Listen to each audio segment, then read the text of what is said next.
The 2010s ended with such an oversaturation of superheroes that it's easy to forget that for much of the decade, zombies were almost as popular. The 2004 Dawn of the Dead remake having started a revival which peaked in 2010 with AMC's The Walking Dead, still running 10 years later, with plans to keep the franchise going another decade, which is more than a little ironic. When people fantasize about a zombie apocalypse, they're quick to bring up the freedom and the violence, but never seem to talk about what I see as the true appeal of these stories: the desire to have intrinsic value. In an advanced society, justifying your life is a constant struggle. You walk under glass buildings owned by people who make more money in a day than you will in a lifetime.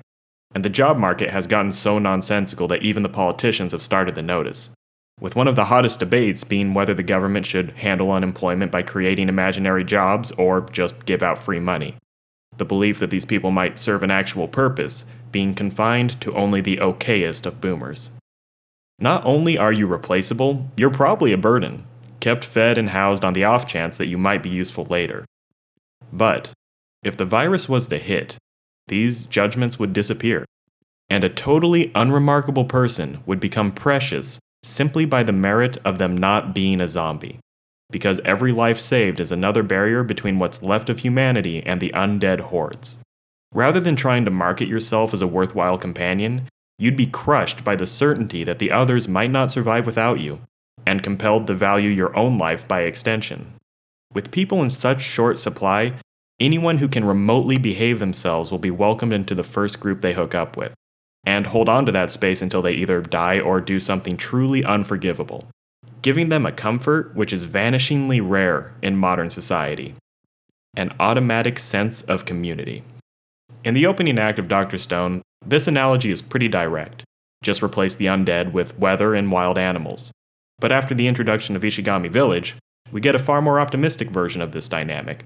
Rather than clinging to life in a hostile environment, Senku is in a landscape of pure opportunity, surrounded by natural resources which he could put to incredible use, if not for the fact that he's only one man, and not an especially strong one at that. Until this moment, Senku has faced a massive gap between what he could be accomplishing and how he actually spends his time. And although they don't know it, so have the villagers. And by bringing these characters together, the author creates a situation where both technical know-how and physical materials are in ludicrous excess to what can actually be used. But manpower consists of about 40 people, several of whom are old or infirm. Labor is the limiting factor, and they need all the help they can get. By having Senku lead a band of cave people rather than revived humans, the author really sells us on the premise of this story. The villagers could not be less qualified to take part in the scientific process and would be totally lost in a modern society. Yet losing a single one of them would be devastating to what Senku is trying to accomplish, meaning the viewers can safely assume the same would be true of them. Establishing Tsukasa as a framing device lets the author push this even further, because it emphasizes this is not just about progress, but also speed. This is an exponential process, and finishing the current project a few hours earlier might add up to an entire new level of tech 6 months from now, meaning that the efforts of a single person could give the village the edge they need to keep Senku alive. It also helps that the Kingdom of Science is very much in the honeymoon stage of industrial development, with workers seeing consistent improvements to their own power with each new innovation. Kaseki uses tools to make better tools to make better tools, all while seeing his friends and family get wealthier in the process. Whether this work might eventually lead to automation isn't even something he knows to consider. If you have at least one movable limb, Senku can probably find a place for you. And even then, he'd do his best to help you out, because that's just the kind of guy he is. Senku represents the perfect vision of what industrial society should be. Deeply in love with the act of creation, but never falling into the trap of progress for the sake of progress. Every new machine serves a clear purpose which benefits everyone, the only exception being the observatory that the others made for him for his birthday, which I interpret as a subtle way of reminding him to occasionally think of himself and just enjoy science. It is a genuinely sweet relationship, which developed because not only did Senku give the villagers access to his scientific knowledge, but to a set of values which would make sure it was used wisely. We saw similar themes earlier last year with Mob Psycho 100, But in that show, the lesson that those with special talents were no better than anyone else was a spiritual journey, a product of Mob's gentle nature, Reagan's tutelage, and battle with a series of egomaniacal enemies. Dr. Stone doesn't need these abstract justifications. We watched Senku suffer before reviving Taiju and saw how life got better with each friend added to his circle. Also, as far as Tsukasa is concerned, he has no quarrel with the villagers beyond their support of Senku, and would happily take them in if they abandoned science. Senku might be capable of things his comrades couldn't even dream of, but at the end of the day, he's the one who needs them. It's not a moral epiphany. He's just acknowledging the obvious. Speaking of Tsukasa, it's interesting that, despite his feud with Senku, both men share a lot of the same concerns. When compared to the Kingdom of Science, life in the Empire is relatively cheap, with each individual being less important to the overall project and easier to replace. But despite that, they do avoid the glaring inequalities which made Tsukasa reject technology in the first place. And, much like Senku's kingdom, this harmony is heavily reinforced by the personality of the leader. If he had wanted, Tsukasa could have just revived women and made the planet into his weird personal harem. Hell, he could probably still do that. Who's gonna stop him? But he didn't abuse the revival fluid because he's legitimately trying to create a good society. And, more importantly, one which will stay good when he's not looking. Tsukasa's problem, simply put, is that once scientific knowledge reaches a certain point, any group that does not use it will be at the mercy of any group that does, basically compelling everyone to stay on the cutting edge of tech, even if they all hate it on a personal level. And because no one but Senku can make that jump in one lifetime, he assumes that killing him will snuff out science forever. A clever plan which is invalidated by the existence of Chrome, a native of the stone world who has been collecting unique substances out of a simple sense of curiosity. Tsukasa can spend the rest of his life killing off any budding alchemists he finds among the tribe's children, and so can any number of his descendants. But, sooner or later, one will slip past them, and one is all it takes. Tsukasa himself is almost as smart as Senku, and might have been the Kingdom of Science's greatest champion in better circumstances. As the Empire spreads in size and population, the chances for a Chrome to be born under a more open-minded chief will grow exponentially. And even if the other clans snuff it out, it's going to keep happening. And sooner or later, the suppression will come too late. The fall back into history only goes in one direction, and that makes it inevitable. This is the point where I get into the manga.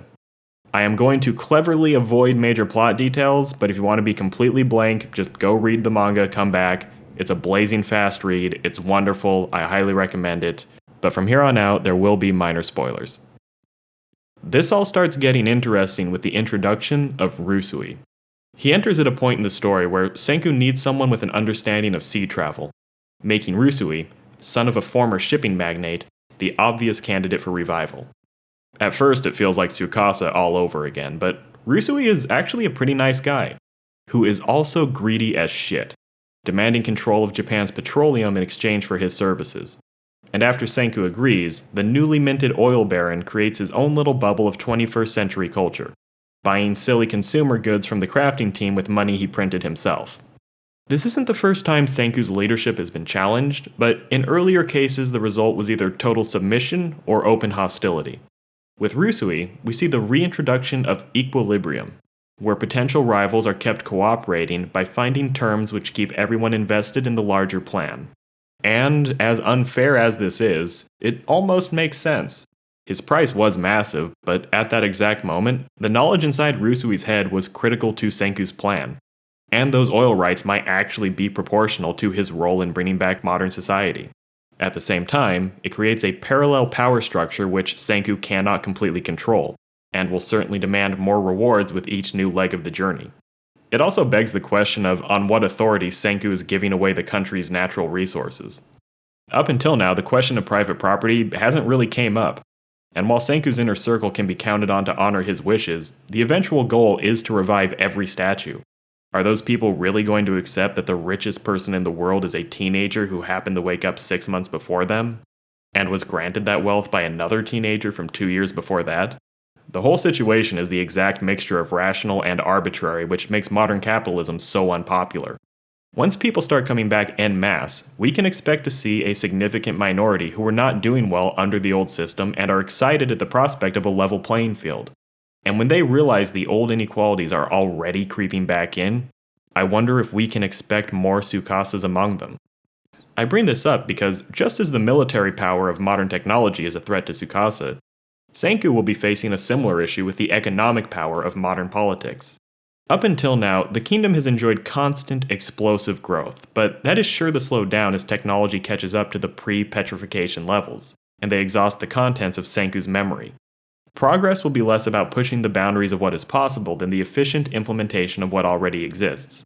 And as the population grows, there will be a critical point where a segment of the kingdom can splinter off into an independent republic, which is better at giving wealth and prestige to those with uncommon talents, and providing cheap distractions for those without.